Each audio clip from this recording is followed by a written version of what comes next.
is that the base building is simple, clear, interesting, and works really, really well. When you have like the 9 or 10 and they all have different like specialities and you just put them on your base, they actually start to do all the tasks that they're good at, and you don't really have to manage it. Like the ones that are good at chopping lumber will go chop lumber, and then the ones that are good at transporting will take the lumber to your boxes for you. So you have all the time in the world to go vanquish sliding around the map. Yeah. Apparently. Yes. Wild. Okay. And it really, really genuinely works. I'm not familiar with Ark. However, I have been told that Power World launched with more content in a more stable form than Ark has ever had, despite being out for multiple years. Like, it is very, very impressive. And a lot of that would also be, I guess, well, okay. I would assume that it's like, oh, well, they must have built up their experience from the previous game. Is what you would assume. What was it called? Craftopia, right? Only to then find out via bullet points things such as we did not know what a rig was. So now we get the starting point. But this whole context has to be under is the game's pretty good. It costs $25, and it has sold 6 million copies. So every variation of this discussion has to be within the context of like it's too late to even have the discussion at all. Like that Power World has won, regardless of it's evil or not. But the discussion is still fascinating. So step one is the company that makes Power World also made, it's called Pocket Pair, and they have released 2 other games. One is called Craftopia, which is an astonishingly creatively bankrupt Breath of the Wild clone with a lot of crafting. And some of that stuff actually carries over into Power World. Someone says that interview is fake. If that's the case, cite your source. I didn't hear that. Show me. Well, it's not an interview. That's the main thing. It's translated. It's a translated article that they put up from the CEO on their website. Okay, well, if accusations that is not real are a thing, then cite your sources. Because I didn't hear anyone else say that. It's one of those things. It's like this is Guy telling you how it is.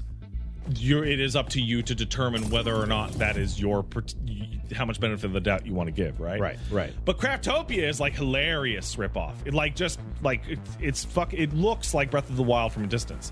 They also put out a game called AI Art Imposter, which is a Amogus clone in which they use AI image generation. The thing that everyone is freaking out about because it's a plagiarism machine, to generate fake images, and you have to spot the fake one, which is funny, but also they are actually totally using, like, I don't know what library it is, but they're absolutely using like a data scraping, like bad AI machine. You know, like one of the bad ones that's like unethical and steals people's shit. Sourcing from large databases, libraries. So the sequence of events, as best that I can drum it up, is, and I'll try and cite everything that I can remember, is Power World is coming out, and then if you go to the Power World website or the Pocket Pair website, you can find the CEO talking about the development of Power World. They taught, and this is grain of salt because it's the CEO's own mouth.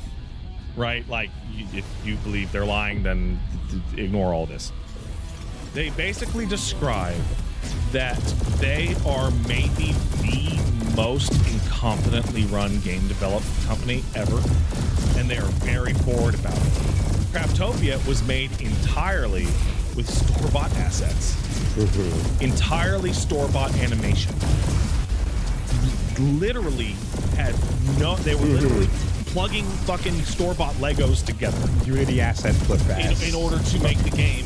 And then they tried really hard to make it a cool thing, and they did have some ideas with the way the crafting worked. But like that is a a Lego Which video. Like that is put the blocks together. learning that makes the brazenness of their style like makes so much more sense, because like usually it like most things that are that wild about like their content like don't make it to that level of like through the revision process. You know, they also described how they didn't understand what a rig is. That's crazy. And they didn't know what version control was.